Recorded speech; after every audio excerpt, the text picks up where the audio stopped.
Hi guys, welcome back to all of you I new video again. तो guys, आज के इस video में आप सिर्फ 8 मिनट में सभी के सभी प्रोपोजिशंस के बारे में पढ़ने वाले हैं। सभी के सभी प्रोपोजिशंस आपके मुट्ठी में होने वाला है, वो भी सिर्फ 8 मिनट पे। पूरे की पूरे आप इस वीडियो में 102 प्रोपोजिशंस के बारे में पढ़ेंगे, इसके मतलब जानेंगे, इसको हम किस तरह से प्रोनाउंस करते हैं उसके बारे में जानेंगे, जो कि आपके लिए अंग्रेजी पढ़ना और लिखना बहुत ही आसान हो जाएगा। इसके लिए आपको क्या करना है, वीडियो के एंड तक देखना है, तो आपको बहुत ही अच्छे से समझ में आ जाएगा कि प्रोपोजिशन कितने होते हैं, इसका मतलब क्या होते हैं, इसको किस तरह से हम प्रोनाउंस करते हैं। ठीक है, तो चलिए बिना किसी देरी के वीडियो को स्टार्ट करें। तो गाइस, सबसे पहले देखते हैं ए लेटर से स्टार्ट होने वाले प्रीपोजिशन। तो देखिए, सबसे पहला है अबाउट। अबाउट का मतलब होता है के बारे में।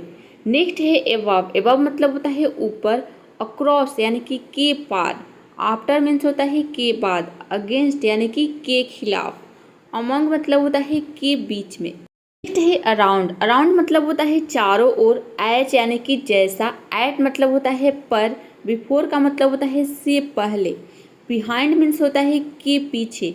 बिलो मीन्स नीचे। नेक्स्ट है बीनीथ। बीनीथ का मतलब होता है नीचे। बिसाइड यानी कि के बगल में या फिर बगल में। नेक्स्ट है बिटवीन। बिटवीन का मतलब होता है बीच में। जब दो चीज़ों के बीच में यदि बोलनी हो तो वहाँ पे बिटवीन का प्रयोग करते हैं। अगला है बियॉन्ड। बियॉन्ड का मतलब होता है परे। ठीक है, बट यानी कि लेकिन। बाय मीन्स होता है द्वारा या फिर के द्वारा। नेक्स्ट है डिस्पाइट। डिस्पाइट का मतलब होता है के बावजूद। डाउन का मतलब होता है नीचे। ड्यूरिंग यानी कि दौरान। एक्सपेक्ट मतलब होता है सिवाय या फिर के सिवाय। फॉर मतलब होता है के लिए। फ्रॉम का मतलब होता है से। One is in. इन का मतलब होता है में। इनसाइड यानी कि अंदर। इनटू मतलब होता है में। नियर का मतलब होता है निकट। नेक्स्ट मीन्स अगला। ऑफ मीन्स की या फिर का।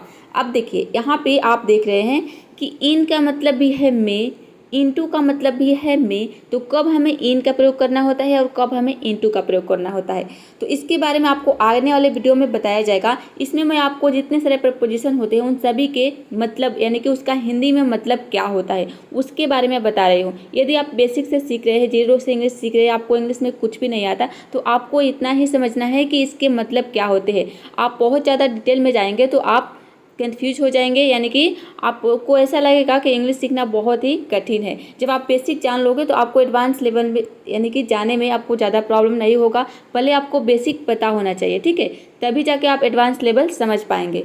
चलिए आगे देखते हैं। नेक्स्ट है प्लस। प्लस का मतलब होता है जोड़। राउंड का मतलब होता है दौर या फिर गोल। सिंस यानी कि के बाद से। ठीक है, देन का मतलब होता है से। थ्रू यानी कि के माध्यम से। टिल का मतलब होता है जब तक। ठीक है, अब देखिए यहाँ पे यदि आप कोई भी स्टोरी पढ़ रहे हैं इंग्लिश के, या फिर किसी भी पैराग्राफ को किसी भी इंग्लिश के पैराग्राफ को पढ़ रहे हैं, तो आपको पता है कि थ्रू का मतलब क्या होता है, के माध्यम से। तो वहाँ पे आप बहुत ही आसान तरीके से इंग्लिश को समझ जाओगे कि उसका कहने का मतलब क्या है, कहने का सेंस क्या है, यदि आपको मतलब पता है तो। वैसे डिटेल में आप चाहेंगे तो आपको बहुत समय लगेगा सारे प्रपोजिशन को बिल्कुल डिटेल में सीखने के लिए। आप केवल मतलब जानते हैं तो आपको वहाँ पर पता चल जाएगा कि इसका मतलब क्या निकलेगा, और इंग्लिश को आप बहुत ही आसानी से समझ जाओगे कि वो क्या कह रहा है, यानी कि इंग्लिश में उसको हम हिंदी में कैसे करेंगे, उसका हिंदी में क्या मतलब है, आप बहुत ही आसान तरीके से समझ जाएंगे। तो ये वीडियो आपके लिए बहुत ही इंपॉर्टेंट है यदि आप बिगिनर्स है तो। और अभी तक आपने वीडियो को लाइक नहीं किया है तो जल्दी से वीडियो को लाइक कर दीजिए इसी तरह की और वीडियो देखने के लिए, और चैनल को सब्सक्राइब कर लीजिए। One is to. टू मतलब होता है स्टे। टू वर्ड्स का मतलब होता है की और। अंडर का मतलब होता है अधीन या फिर नीचे। अनलाइक का मतलब होता है विपरीत। अगला है अंटिल। अंटिल का मतलब होता है, यहाँ पे देखिए, जब तक। अप मतलब होता है ऊपर।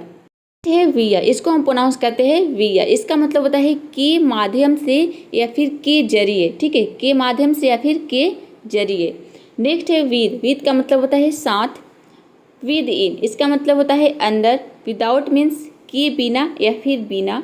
टू वर्ड्स यानी कि दो शब्दों। ठीक है, टू वर्ड्स यहाँ पे अलग अलग है, टू और वर्ड्स यानी कि दो शब्दों। इसका मतलब है अकॉर्डिंग टू। अकॉर्डिंग टू का मतलब होता है के अनुसार। नेक्स्ट है बिकॉज ऑफ। बिकॉज ऑफ का मतलब होता है की वजह से। नेक्स्ट है क्लोज टू। क्लोज टू मतलब होता है बंद करने के लिए। ठीक है, क्लोज का मतलब होता है बंद करना, और क्लोज टू इसका मतलब हो गया बंद करने के लिए। ड्यू टू होता है के कारण। Except for. एक्सेप्ट फॉर का मतलब होता है के अलावा, फार फ्रॉम इसका मतलब होता है दूर से, इनसाइड ऑफ मतलब के अंदर। Next one is instead of. Instead of का मतलब होता है के बजाय, नियर टू के पास, नेक्स्ट टू यानी कि के नज़दीक या फिर के पास। आउटसाइड ऑफ का मतलब होता है के बाहर। प्रियर, प्रियर टू का मतलब होता है पहले से। 3 वर्ड्स यानी कि 3 शब्दों, यहाँ पे देखिए शब्दों हो जाएगा, वर्ड्स है मतलब कि 3 शब्दों। अगला है एज फार एज, इसका मतलब होता है जहाँ तक, एज वेल एज तथा। इन एडिशन टू का मतलब होता है के अतिरिक्त। इन फ्रंट मीन्स होता है के सामने। इन स्पाइट मतलब के बावजूद। ऑन बिहाफ ऑफ का मतलब होता है की ओर से। नेक्स्ट है ऑन टू, इसका मतलब होता है के शीर्ष पर या फिर के ऊपर। नेक्स्ट है ऑन और ऑन टू, इसका मतलब होता है पर।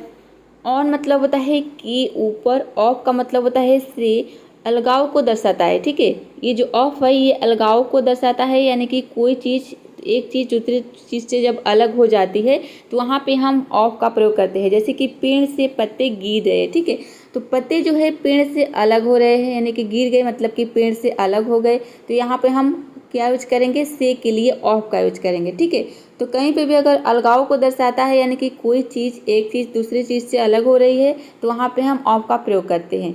ऑफ ये है ओ एफ, ये है ओ डबल एफ। ठीक है, ओ एफ का मतलब होता है यहाँ पे, इसका मतलब का भी होता है, की, के और से के लिए भी इसका प्रयोग करते हैं। नेक्स्ट है नियर और नियर टू, यानी कि आस पास, के आस पास। ठीक है, इनसाइड, इनसाइड का मतलब होता है कि अंदर या फिर में। जैसे कि आपको बोले हो कि अंदर आ जाओ, तो आप बोलोगे कम इनसाइड। ठीक है, नेक्स्ट है इन या फिर विद इन, इसका मतलब होता है अंदर या फिर के अंदर। फ्रॉम यानी कि से। फॉर का मतलब होता है के लिए। एक्सपेक्ट मतलब होता है, एक्सेप्ट है ये, एक्सेप्ट, एक्सेप्ट का मतलब होता है को छोड़कर। ड्यूरिंग यानी कि के दौरान।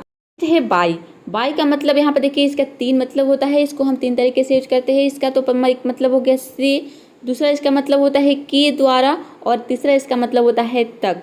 तो कैसे पता चलेगा कि इसका मतलब क्या आ रहा है सेंटेंस में, तो जब आप सेंटेंस पढ़ोगे तो आपको पता चल जाएगा कि यहाँ पे कौन सा सेंस बैठेगा। ठीक है, से बैठेगा, के द्वारा बैठेगा या फिर तक आएगा। ठीक है, अपने आप समझ में आ जाएगा। बियॉन्ड, बियॉन्ड का मतलब होता है के पार या फिर से परे। बिटवीन यानी कि के बीच। बिसाइड्स का मतलब होता है के अतिरिक्त। बिसाइड यानी कि के बगल में। बीनीथ का मतलब होता है के नीचे। अबाउट, अबाउट मतलब होता है के बारे में या फिर लगभग। अबव यानी कि के ऊपर। अक्रॉस का मतलब होता है के पार। आफ्टर यानी कि के पीछे। अगेंस्ट मीन्स के खिलाफ। यहाँ पे है अलॉन्ग साइड, अलॉन्ग साइड का मतलब होता है के किनारे। अलोंग, अलोंग का मतलब होता है साथ साथ। अमंग यानी कि के बीच। एट मतलब होता है पर। बिफोर यानी कि के पहले। बिहाइंड मीन्स के पीछे। बिलो यानी कि के नीचे।